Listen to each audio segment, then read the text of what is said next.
One bright summer morning, Miffy was ready to go to school, so she went out to get her scooter. She was very surprised to see that her scooter had turned yellow. "That's very strange," thought Miffy. "I thought my scooter was red." She walked around the scooter. There was nothing remarkable to see except for the changed colour. Miffy carefully touched the frame to see whether the yellow colour might have been painted on, but it hadn't. She ran back into the house. "Mother," she asked, "can a scooter change colour overnight?" "I don't think so, Miffy," said her mother. "But yesterday my scooter was red, and today it's yellow," said Miffy. "There must be a reason for that, Miffy," said her mother. "Best to take the yellow scooter to school now, and we will solve the puzzle later." So Miffy went to school on the yellow scooter. She was very puzzled. How could this have happened? She wondered. All day she wondered about what had happened to her red scooter, and she couldn't concentrate on her lessons. When class was over, Miffy came out of school with her friend Melanie and looked at the other children's scooters. There was a blue scooter. There was a green scooter. There was a brown scooter, and there were 2 yellow scooters. But there was no red scooter. "Well," said Miffy, "I still have to solve the mystery." Melanie was surprised too. "I thought you had a red scooter, Miffy," she said. "So did I," said Miffy. "But when I woke up this morning, my red scooter had changed into yellow, just like magic." "Would you like to ride home with me, Melanie? Maybe you can help me find out what happened." Melanie got on her blue scooter, and the 2 girls rode to Miffy's house. There they saw a bright red scooter right in front of the house. Miffy was surprised. "How can I have 2 scooters?" she wondered. Just then Miffy's father came out of the house. "Hello, girls. I'm glad you came straight home from school. The yellow scooter must be returned to Grunty." "Grunty?" said Miffy. "Yes, your scooter needed new wheels, Miffy. I asked Poppy Pig if we could borrow Grunty's scooter for one day. I took your scooter to Grandfather's workshop. He fixed it this morning. But I promised Poppy to return Grunty's scooter today." "So that explains the mystery," said Miffy. "Let's go visit Poppy and Grunty to return the yellow scooter, and we can bring them some nice fresh carrots from our garden as a present." "That's a good idea," said her father. Miffy and Melanie collected a basket full of carrots. While they were collecting carrots, Miffy said to Melanie, "Sometimes there is mystery in nature as well, like these green leaves. They are actually orange carrots." They all had to laugh.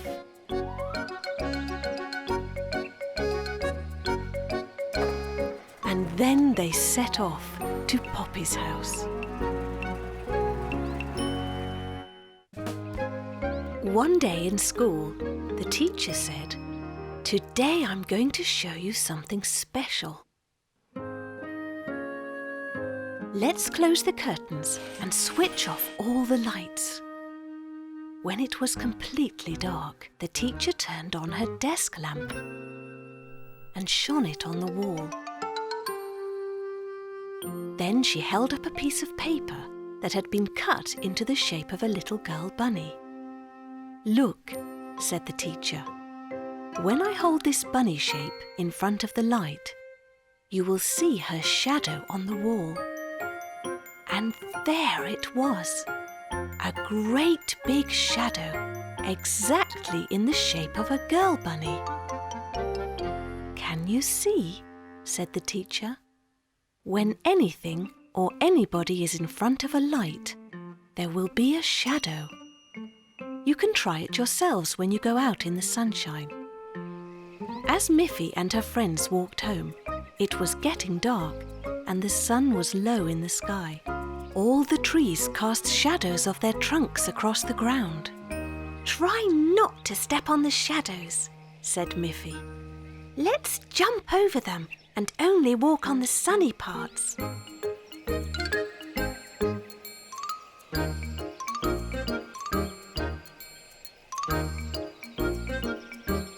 What fun it was!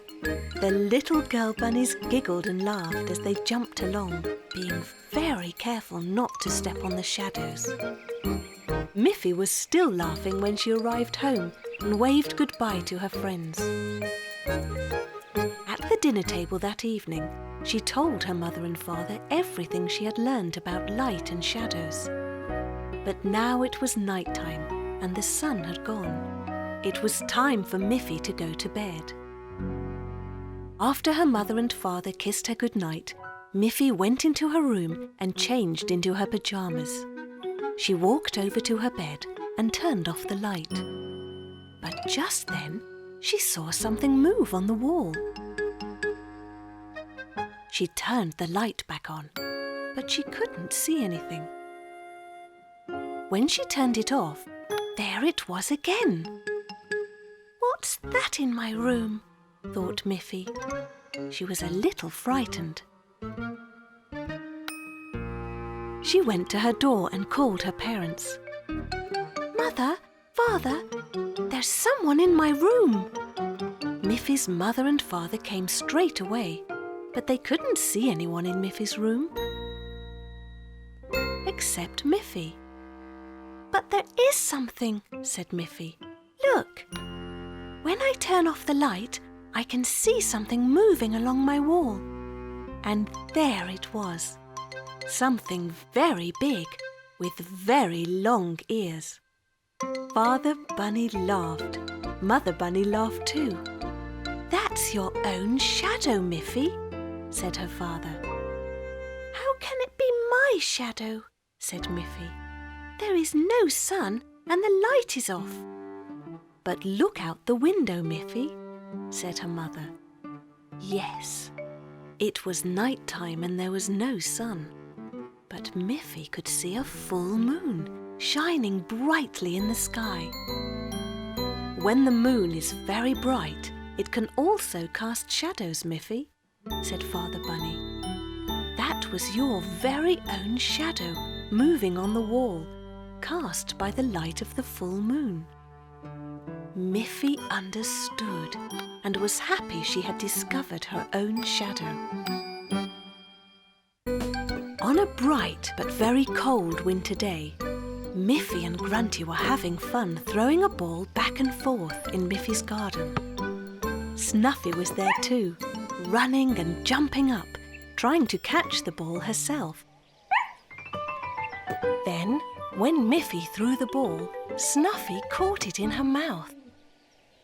Grunty had to laugh, and Miffy too.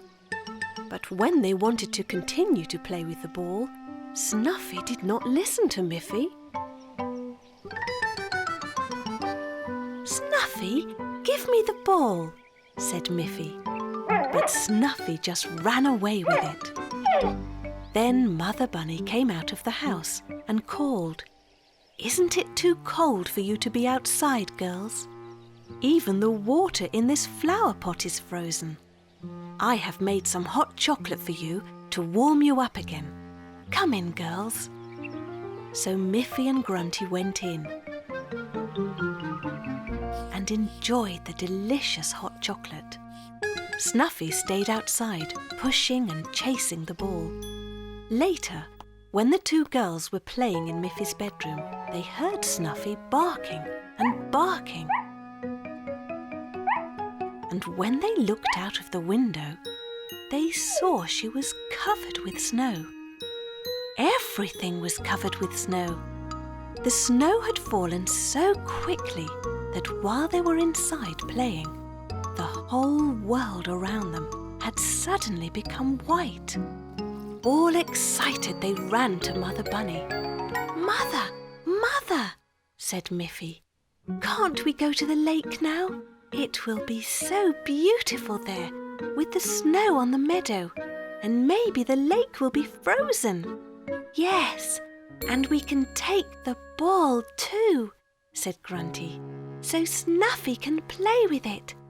Just then, Father Bunny arrived home and heard what the girls were saying.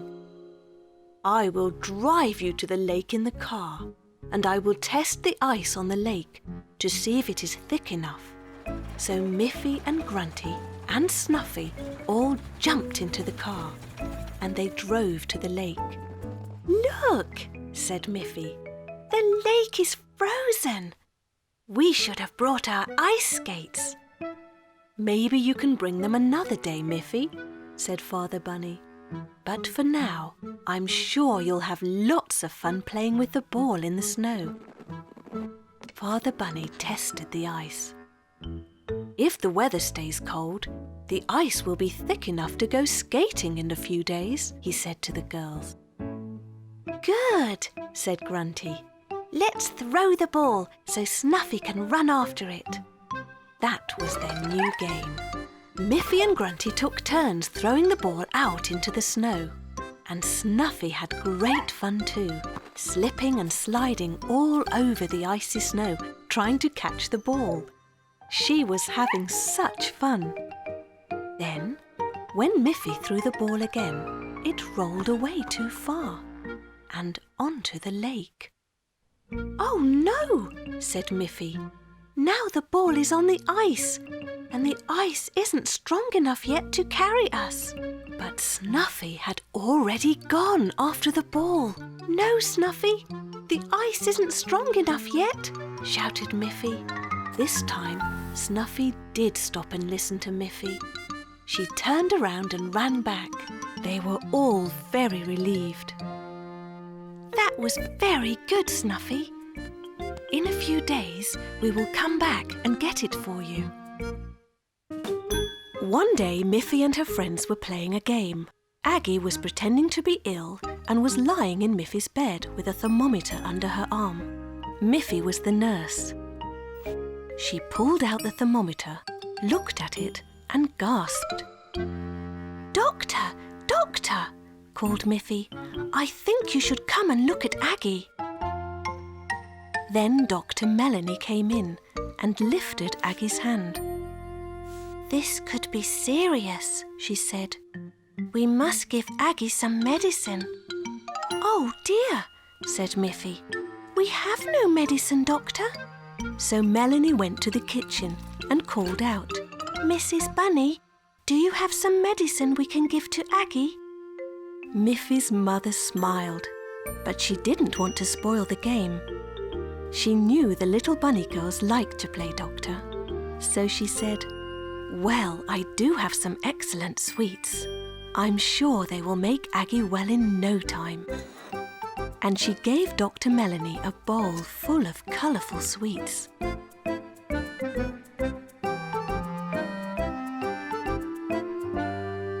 Melanie gave Aggie one of the sweets. She then gave one to Nurse Miffy, and of course, she took one for herself. "We have to be sure this is good medicine," she said. And then she said very loudly, "Aggie is so ill that she will need a lot of this medicine." At that very moment, Father Bunny came home from work. "What is that I just heard?" he said. "Aggie is ill? My goodness!" "Don't worry," whispered Mother Bunny. "The girls are just pretending. They're playing doctor." Father Bunny wanted to join in with the game too. "Well, well," he said. "I'm glad there is a doctor in our house. I'm not feeling so well myself." "Doctor, doctor," called Mother Bunny. "You have another patient here." So Dr. Melanie came in and felt Father Bunny's pulse. She said. She called out to Miffy, Nurse Miffy, can you bring me my doctor's set?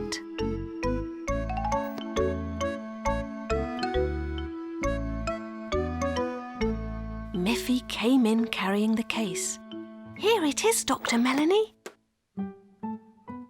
Then Melanie took out the stethoscope and placed it on Father Bunny's chest. She listened very carefully. She said again. What seems to be the matter, Mr. Bunny? Well, Father Bunny replied, I'm not feeling so good and my ear is sore. And he rubbed his ear. Right, said Dr. Melanie. We will take care of that immediately. She took a bandage out of her set and asked Miffy to climb up onto a chair. Then she handed the bandage to Miffy, who carefully wrapped it around her father's ear. When she had finished, they all laughed because Father Bunny looked so different. Father Bunny was very proud of his beautiful bandage. I think I have just the medicine for all of us, said Mother Bunny. A large tub of ice cream. So Mother Bunny went to the fridge and came back with a tray with 5 bowls of ice cream. They all enjoyed the ice cream. This is the best hospital I can imagine, said Father Bunny, and they all felt much, much better. One morning, Miffy woke up and looked out of her window to find that her garden was completely covered with white snow. She wanted to run out and play in it. First, you must put on some warm clothes, Miffy, said Mother Bunny. So Miffy put on her woolen coat and scarf and ran out into the snow. I think I'll make a snowman, thought Miffy, and she started to roll a ball of snow.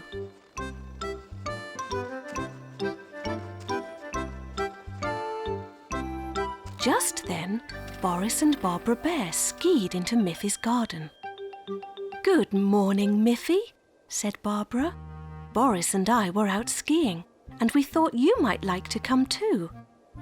Oh, that would be fun, said Miffy. I got a pair of skis for Christmas, but I haven't tried them yet. Don't worry, said Boris. We will teach you how to ski. Miffy was so excited. She ran into the house and got her skis.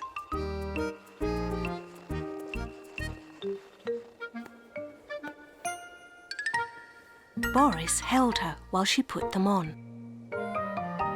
You look like a proper skier already, said Barbara. Let's start at the easy level, on the flat ground. Oh, look, shouted Miffy happily. I'm really skiing. But then she fell. Don't worry, Miffy, said Barbara. We've been skiing a long time, but we still fall down sometimes. Miffy picked herself up and was soon skiing along nice and smoothly.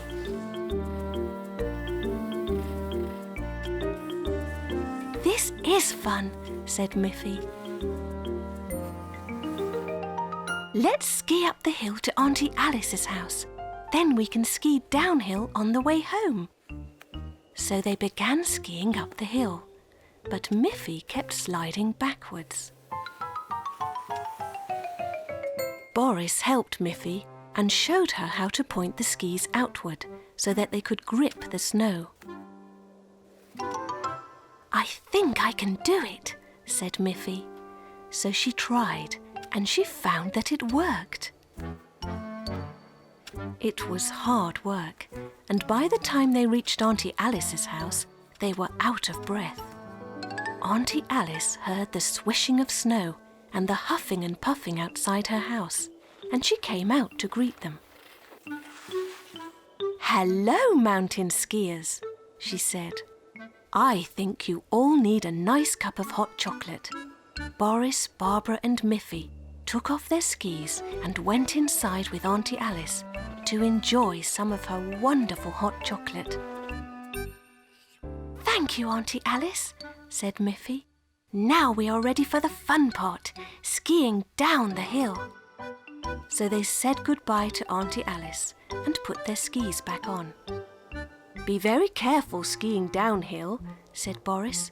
"You have to learn how to slow down and not go too fast."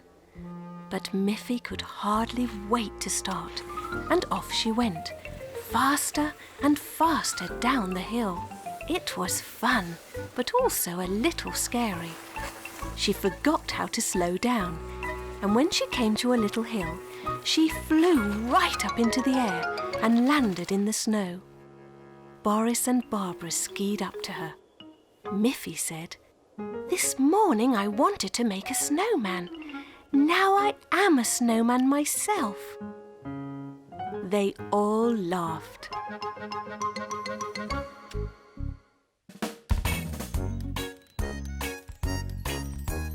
Miffy, Miffy, Miffy, run! With her friends she's having fun. Snuffy, Grunty, Boris Bear, Poppy Pig